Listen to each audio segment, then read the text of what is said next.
Hello everybody and welcome back to more of our player guide series. My name is Zen and I'm going to be walking you through our very last beginner guide of this series, which is the mount guide. Now, normally you would think like, the mounts are something that is fairly typical in MMOs. It doesn't really need to be explained, but Star Wars has a lot of complications within it that need to be gone over just so any new player, which is what these first set of guides, these beginner guides are for, can understand the intricacies which are actually put in the place within the mount system. So let's get started.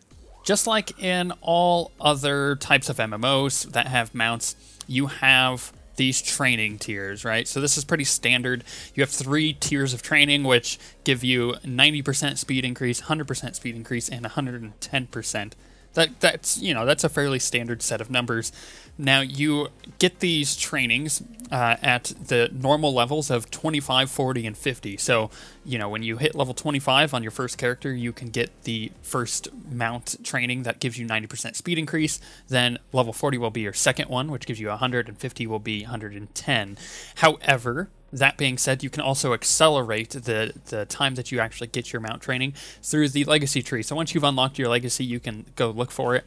It allows you to train your mount training at 10, 25, and 35 rather than 25, 40, and 50.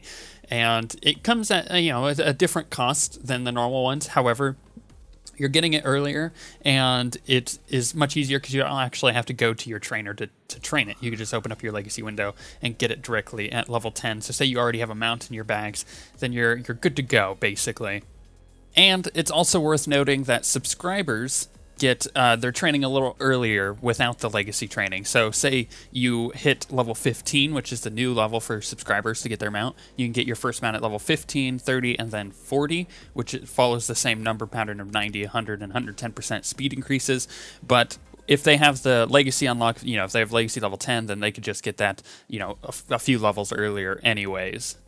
But let's actually talk about what kind of mounts there are in the game, because there's 3 types of mounts. Now, you won't realize this until I actually break it down for you, but there are standard mounts. These are mounts that were in the game before it went free to play, and there are a few here and there as well in the game that even after it went free to play, but these are mounts that will only have 1 speed on them, such as the first mount that you'll usually get from one of the vendors. Now, these standard mounts, they only usually go 1 speed, like I said, so 90, 100, or 110. They don't scale. But you can usually get these from the normal mount vendors within the game, such as the one on the fleet or ones on different planets. But there are some unique mounts here that aren't in the other categories here that you can only get. So it's one of those, do you want to wait and get one that's 110% speed or get one that's 90? But there is a second type, and that is the scaling type. Now, these are mounts that were added with free-to-play. They are mounts that you can get through the cartel market, and they scale their mount speed. So no matter what training you have, it will scale to that training. So say you have level 1 training, your mount will be 90%, but if you get level 2 training, suddenly it'll be 100%. Then you get level 3 training, and that mount will scale then to 110%. This is to keep people from feeling like when they buy a mount on the cartel market that it is then, made useless after the fact, that once they hit level 50, they can't, use the max speed on it. That being said, this is actually a really nice way to get mounts early, because you can go onto the GTN and get one for really ridiculously cheap as opposed to the standard training mounts. And normally people will look at the 2 there, the standard and the scaling, and be like, well, those are the only 2 mounts that I see in the game. There is one more kind of mount in the game that there is currently only 1 of in the game, and this is what I call the accelerated mount. This is a mount that you can ride at level 1 training, so once you hit level 10 with your legacy or 25 or whatever, but no matter what training you have, it has 110% speed, and this is, of course, the Kurtop Alliance. This mount can only be gotten from recruiting a friend to the game using the Recruit a Friend feature on their Star Wars website. Once you get this mount, you literally get it in all of your characters' mailboxes, so if you ever create a character, it's bam, it's there, and you can train it once you hit level 10 and get that legacy training, or 25.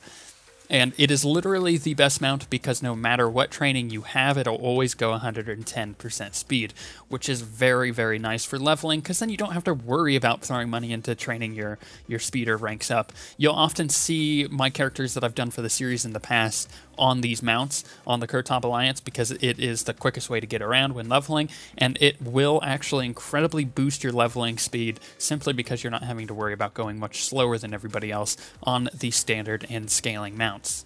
There are a few other places to get mounts within the game. Now, sometimes they're gifted to us through BioWare. Say, like, if you were a subscriber this past month, you got a cool little speeder mount, which is scaling, and it's, you know, it's okay. It was broken when it first came out, so you can only get it or train it if you were max level on your training.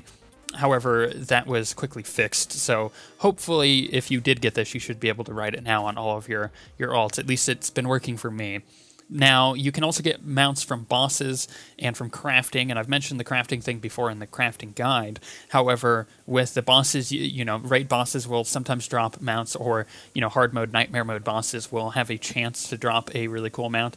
And these can be fairly cool and unique because they are very rare, and just like in other games like this, they show off the achievements that you have without actually having to show people your achievements.